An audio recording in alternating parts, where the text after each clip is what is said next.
پھر اس کے بعد ایک وقت آیا تو فقہا دنیا میں آئے، تو اللہ نے مدارس کی لائن سے دین کی دعوت کا کام، چنانچہ ایک محدث کے پاس 40,000 تک طلباء حدیث کی سماعت کے لیے آیا کرتے تھے. یہ دعوت تھی اللہ کی.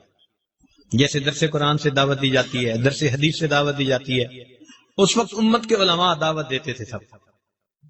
یہ دعوت کا کام اس طرح آگے بڑھا اور اللہ نے اپنے دین کو پھیلایا.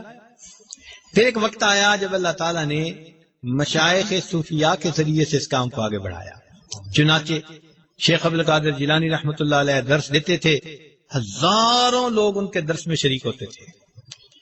خواجہ معین چشتی اجمیری رحمۃ اللہ علیہ نے ایک سفر کیا اور 7 لاکھ کافر مسلمان ہوئے، 70 لاکھ مسلمانوں نے بیعت توبہ کی. ان کو 70 لاکھ مسلمانوں نے بیعت توبہ کی. یہ بھی دعوت کا کام کرنے والے لوگ تھے. آج کے اس دور میں عمومی دعوت، یہ دعوت و تبلیغ کے نام سے کام شروع ہے. حضرت مولانا الیاس رحمت اللہ علیہ کو اللہ رب العزت نے کام کی ایک ترتیب سجھا دی آج کے زمانے کے طور پر. چنانچہ سے روزہ اور چلہ اور 3 چلے اور 9 مہینے 7 مہینے سال، یہ ایک ترتیب اللہ نے ان پر کھول دی جس میں اللہ نے برکت ڈال دی. چنانچہ آج عمومی دعوت کا کام اس طرح سے ہو رہا ہے امت کے اندر، لیکن دعوت کو اس میں محصور نہیں کر دینا چاہیے. بات سمجھ رہے ہیں؟ مثال کے طور پر ایک صاحب مجھے کہنے لگے جی آپ کے شیخ بھی کبھی اللہ کے راستے میں نکلے ہیں؟ میں نے کہا بھائی وہ تو ہر وقت ہی سفر کرتے رہتے ہیں، ان کا تو گھر کا قیام تھوڑا اور باہر کا سفر زیادہ. نہیں میں پوچھ رہا ہوں اللہ کے راستے میں کبھی نکلے ہیں؟ میں نے پوچھا اللہ کے راستے سے کیا مراد لے رہے ہو؟ کہنے لگا یہ جو جماعت کی ترتیب ہے تو یہ غلطی ہے، کیونکہ حدیث پاک میں نبی اسلام نے ارشاد فرمایا من خرج فی طلب العلم، جو شخص علم کی طلب میں گھر سے نکلتا ہے فہو فی سبیل اللہ، وہ اللہ کے راستے میں ہوتا ہے. تو جب اللہ کے حبیب فرما رہے ہیں کہ جو طالب علم گھر سے علم طلب کرنے کے لیے نکلتا ہے وہ اللہ کے راستے میں ہوتا ہے، تو اس کو پھر جماعت کی ترتیب کے اندر محصور کر دینا یہ پھر غلطی ہے. یہ اکابر کی غلطی نہیں، یہ اس بندے کی غلطی ہے. تو جو نئے ٹوٹرو ہوتے ہیں نا، رنگ روٹ، پھر اس قسم کی باتیں وہ کرتے ہیں کہ وہ سمجھتے ہیں کہ بس اس ترتیب سے کام کرو گے تو یہ اللہ کا راستہ. میں نے اسے ایک سوال پوچھا، میں نے کہا کہ یہ بتاؤ کہ آپ جو سمجھ رہے ہو کہ جو ترتیب حضرت مولانا الیاس رحمت اللہ علیہ کے اوپر اللہ نے کھولی یہ اللہ کا راستہ ہے، تو پھر نبی علیہ الصلوۃ والسلام سے لے کر مولانا الیاس رحمت اللہ علیہ تک کے درمیان کے حصے میں لوگ اللہ کے راستے میں نہیں نکلا کرتے تھے؟ بھائی نبی علیہ الصلوۃ والسلام سے لے کر حضرت مولانا الیاس رحمت اللہ کے کام کھلنے سے پہلے تک درمیان کی امت بھی تو دعوت کا کام کرتی رہی نا. تو پھر اگر اللہ کا راستہ اسی پر ہم لگا دیں گے تو پھر درمیان کے لوگ کدھر گئے؟ تو اب وہ جا کے پھر اس کو بات سمجھ میں آئی. تو پھر میں نے کہا بھائی دعوت کے انداز ہوتے ہیں. صبح کو جو عالم فجر میں مسجد میں بیٹھ کے درس قرآن دیتا ہے وہ بھی دعوت کا کام ہے. جو شام کو درس حدیث دیتا ہے وہ بھی دعوت کا کام ہے. جو امت کے واعظ جمعہ پڑھا رہے ہیں، بیانات کر رہے ہیں، یہ بھی دعوت کا کام ہے.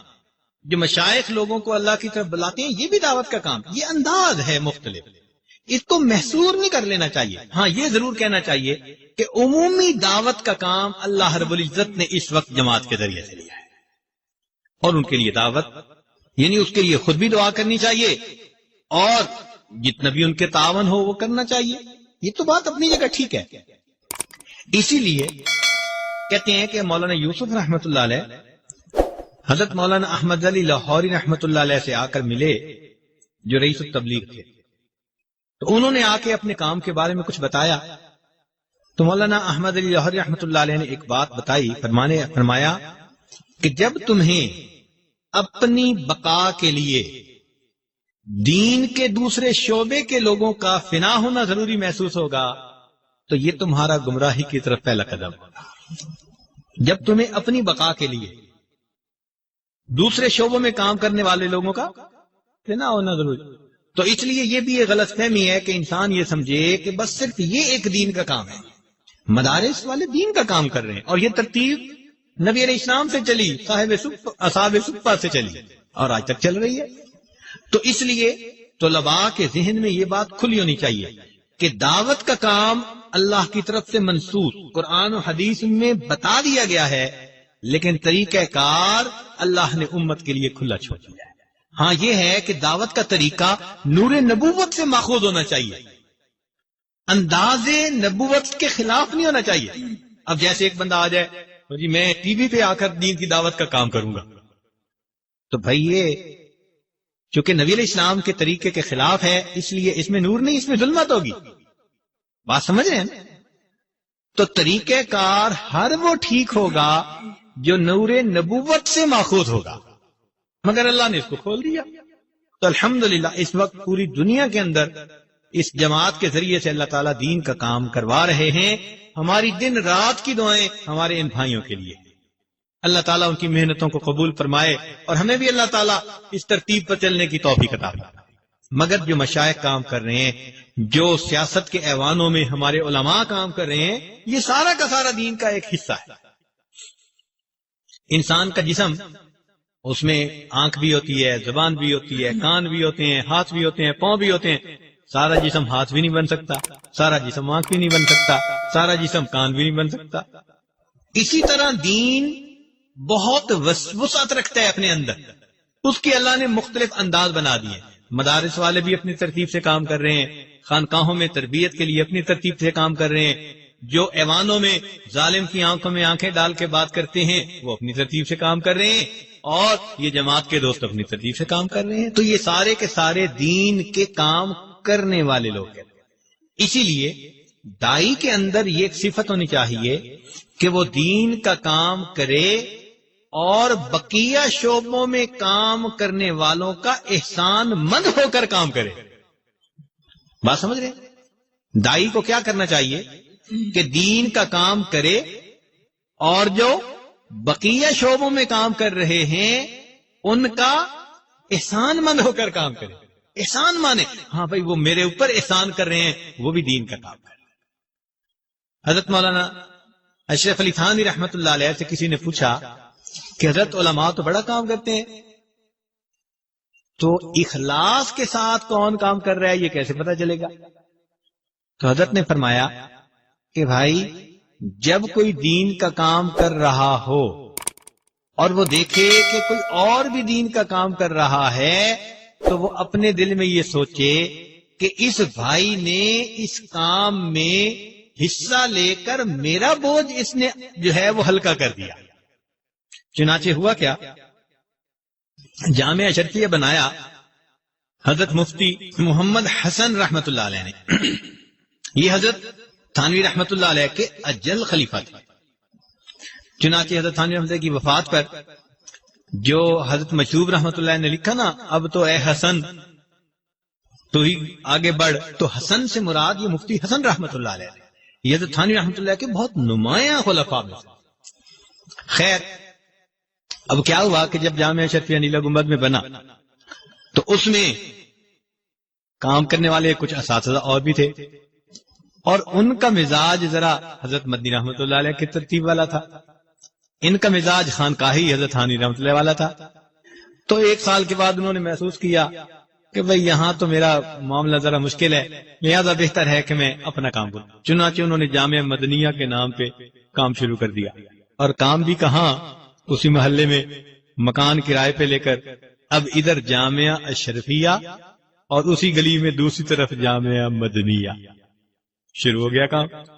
تو حضرت مولانا فضل رحیم دامت برکاتہم جو جامعہ کے ماشاءاللہ نائب محتمم کے درجے کے لوگ ہیں، انہوں نے یہ واقعہ خود سنایا۔ کہنے لگے کہ ہم اس وقت بچے تھے جب ہمیں پتہ چلا نا کہ ہمارے مدرسے کے استاد اور نیا مدرسہ اور مدرسہ بھی اسی گلی میں، تو کہنے لگے بڑا غصہ آیا۔ میں ابو جی کے پاس گیا اور میں نے کہا دیکھا ابو جی کیا حال ہے ان لوگوں کا، مدرسہ بھی بنانا تھا تو بھائی کہیں اور بنا لیتے، اسی محلے اسی گلی میں۔ تو ابا جی نے پوچھا کہ بیٹے کہاں جا رہے ہو؟ میں نے کہا کہ ابو جی اماں نے یہ کام ذمہ لگایا ہے، کام کرنے جا رہا ہوں۔ فرمایا بیٹے کام کر کے آؤ تو پھر میں تمہیں اخلاص کا درس دوں گا. کہنے لگے میں کام کر کے واپس آیا. میں نے کہا کہ ابا جی آپ بتائیں. کہنے لگے ابا جی نے مجھے بٹھا لیا.